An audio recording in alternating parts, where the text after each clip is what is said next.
actually kind of surprised that people wanted me to talk about this, because I've never mentioned it really, only until I want to say maybe last year, maybe the year before. I'm actually not sure. I don't mention it very often, but I'm a Therian, and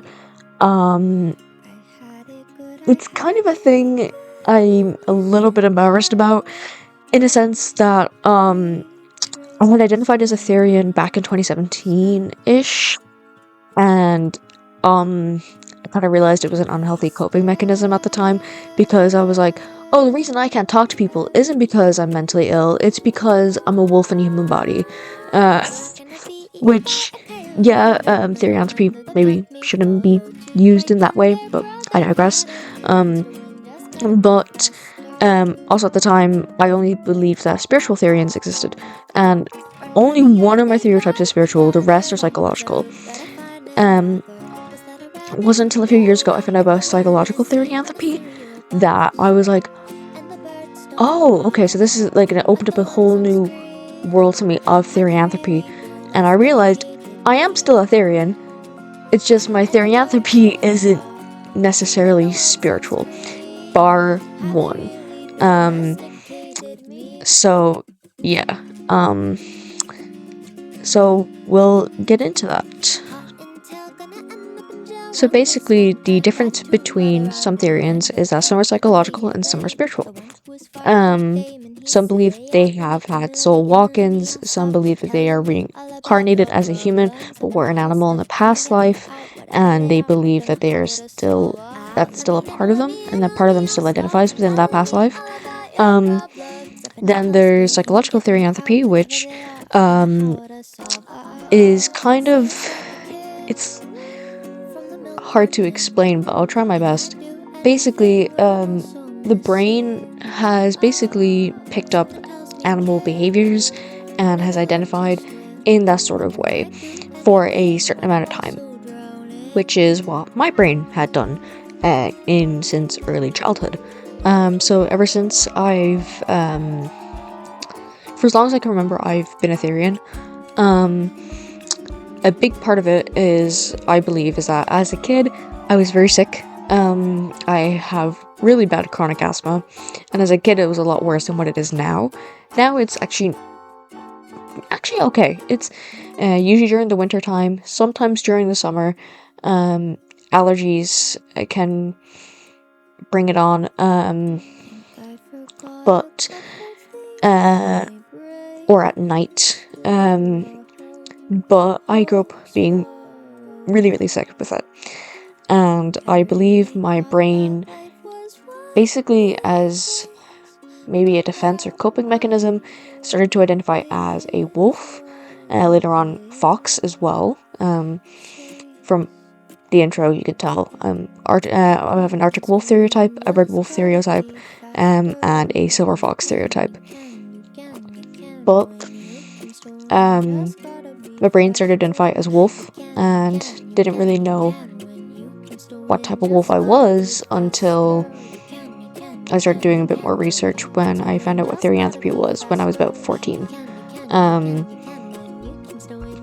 And I started to identify as a red wolf and a silver fox, because that's the way my therianthropy was showing up in my certain types of behaviors. Specifically with my howling as well, because my howls were very short, but wolves seem to have a much shorter howl than most other subspecies of wolves, so that kind of basically was kind of like, okay, that's probably my stereotype, and that is my main stereotype. Which sucks, because there's barely anything like Therian gear that is very red wolf geared, because again, red wolves are endangered. So if y'all have any recommendations or know of some gear that is red wolf like, please just do tell me, because I would love to express that. There was actually a person at MegaCon this year who was selling ears. They were just really expensive and I couldn't afford it at the time. And I do have their business card. I think they're a German maker. So yeah, They had some ears that were very red wolf-like, and I was like, bro, but whatever.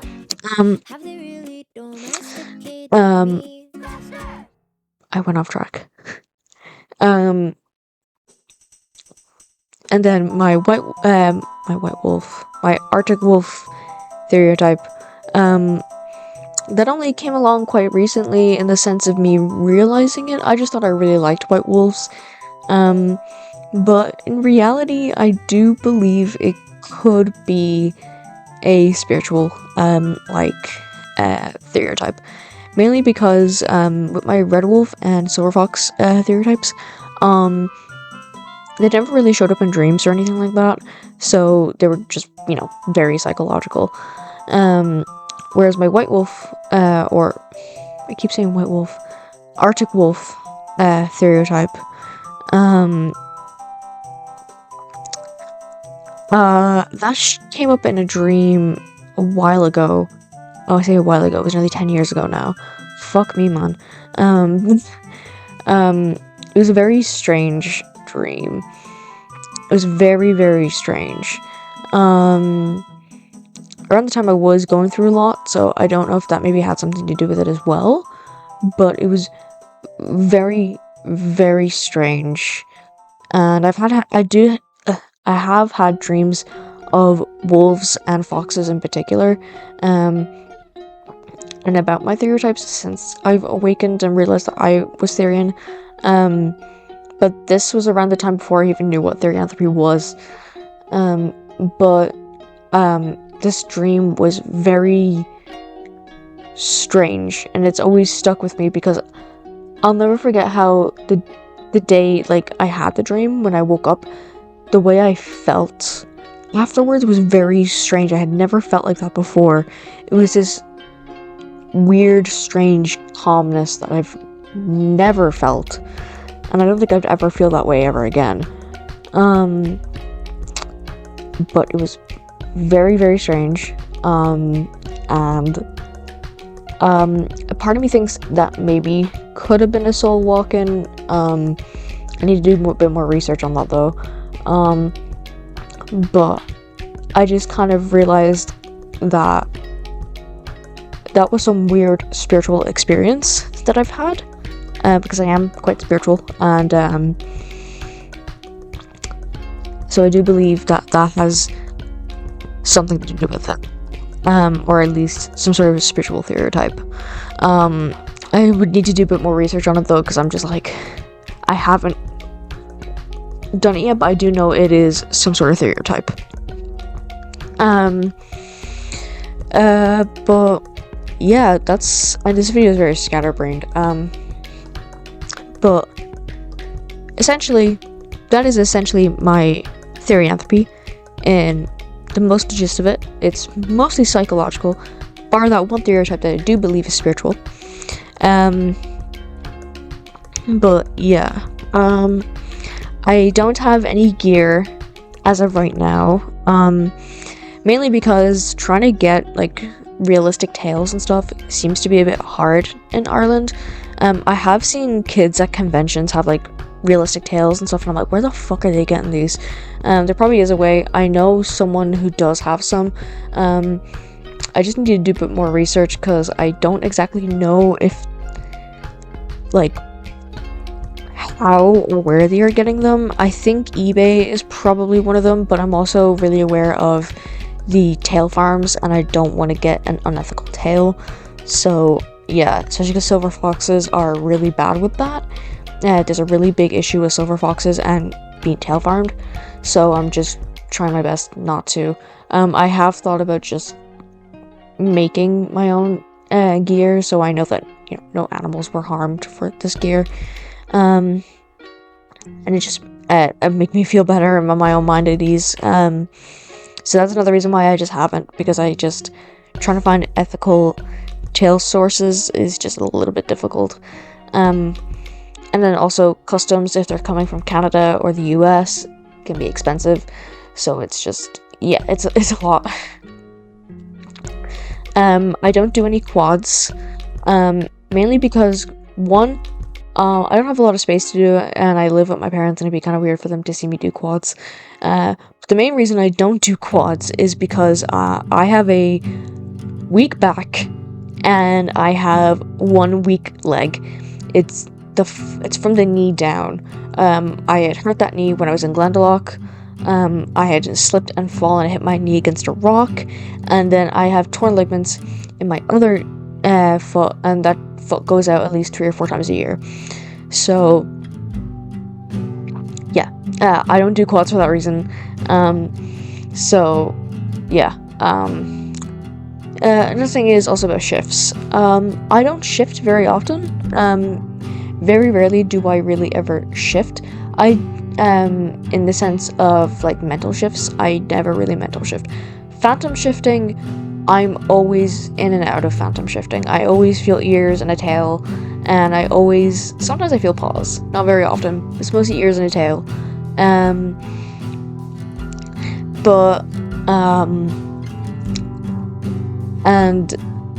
when I do wear a tail, like say my fursuit tail or whatever, it just feels so like natural and like it's meant to be there. And then when I don't have a tail on, it's like it feels weird, you know. I wouldn't go as far as say species dysphoria, because that's a whole other thing. I don't think it's a weird thing for me to say, especially as a trans person. Also, just a side note about psychological therianthropy is a big part of psychological therianthropy also is that it seems to be also there's theories that it's linked to autism and just neurodiversity, which I am both. So that is also more than likely a reason for my therianthropy, just if anyone's curious. But yeah, other than that, I don't really have any other shifts. Mental shifts I don't have very often. I used to have them a lot when I was younger. Now as an adult, I don't really. I'm always phantom shifting though. When it comes to and now it's on to misconceptions that a lot of people, in case you guys aren't Therian, that I just want to clear up. First off, just because my mind identifies as an animal in some sort of way doesn't mean that I don't know that I am human. I'm 100% aware I'm human. It's just a part of my brain has picked up animal behaviors and has identified in that way in some sort of way, bar the one spiritual stereotype that I do have. Another thing also I do want to clear up is that therianthropy, this is maybe a controversial opinion. I don't think it is a controversial opinion. Some people may. I don't believe that therianthropy is a mental illness, but it can be a result of trauma and other type of stuff. Which is also another thing. I do believe that my therianthropy was a result of the amount of times I had to go to the hospital with my asthma and stuff as a kid. And a bit of, I guess, medical trauma, I guess. I wouldn't like to say it's extremely traumatic. But it was a lot, you know, for a kid to deal with. And I believe that's where my therianthropy has stemmed from. And especially my psychological therianthropy. The spiritual therianthropy, only has that one stereotype again. So I don't think that has anything to do with it. I don't really know where that really has come from, to be honest. But yeah, there's those like misconceptions that I very much dislike. But also one of the reasons why I don't talk about my therianthropy very often, because it's kind of a weird thing to bring up that, oh yeah, my brain kind of identifies as an animal. Because without people like looking at you weird or whatever, it's a very personal thing. But I felt like talking about it because it's just one of those things that a lot of people are being more open about and stuff. And also there seems to be like a lot of misconceptions floating around on TikTok of what therianthropy actually is and stuff, and people not knowing what it is. And it's like, no, this is what therianthropy is. It's not just quads and gear. It is a very real thing. I don't know if I would call it, I guess I would call it maybe a belief, or a culture, but, yeah, I wouldn't call it really anything else. But, yeah, but therianthropy, I do believe, is a thing that will continue to just be a thing. It was a thing that originally started in the 90s, like the actual word Therian being used, and otherkin. But I do believe it's just a thing that will eventually, I guess, become a bit more mainstream. I mean, I think Therians are way more mainstream. I see loads of Therians now at cons and stuff. And a lot of kids being genuinely, like, you know, and a lot of, like, parents actually being really supportive. I don't think it's anything necessarily wrong. Of course, if it's leading into zoanthropy or lycanthropy, like clinical lycanthropy and zoanthropy, then yeah, that's when it's getting out of hand and does need to be treated, which is also a completely separate thing from therianthropy. It's actually a psychotic disorder. There's also multiple people believing that this also therianthropy is some weird form of DID, which I am not going to speak on because I don't have DID. I'm not a system, but I do have a video from someone who is a DID system and a Therian, in the name of BirdyDogs. They have a really good TikTok talking about it, so I'll link that in the description if you guys want to clear up those misconceptions. I'm just not going to talk about them. I'm not a system. I'm also not very informed on DID, so I'm not going to speak on that. Not to mention that therianthropy, in terms of shifts, you always have control over your shifts, for the most part, especially mental shifts. Phantom shifts are always kind of a thing that are always kind of there for me. I can't necessarily control those, to be honest. I know they're not there, you know, but I always still kind of feel them. But therianthropy itself, I found, just was no longer a choice. It was just something I needed to accept about myself, which is why I started identifying as Therian again, because I realized, even though I had stopped identifying as Therian because I thought it was an unhealthy coping mechanism at the time, in the way that I was using it, I realized that there is other forms of therianthropy, and that it's not necessarily a choice, and that I was still having Therian feelings, and I was still having shifts and whatever, and I just realized Therian is just a part of me, and there is nothing wrong with that, because I'm fully aware I'm human. I understand that my therianthropy is caused by things in the brain, and it's just one of those things, you know. I'm very aware of that, but at the end of the day, it does not interfere with my life. It does not interfere with my ability to function, and there's nothing wrong with that. And I genuinely I'm at a point now where it's just kind of like, yeah, I'm a Therian, whatever. I don't bring it up very often just because it's just one of those things that just, it doesn't get brought up very often, because it's not really that relevant. But I did want to connect with more Therians, which is one of the reasons why I made this video. So yeah, that's basically everything that I feel like I need to get off my chest about my therianthropy. I don't know if I'll make more videos on therianthropy unless people want me to. But yeah, this is basically it, and I'll see you guys in the next one. Do you say goodbye?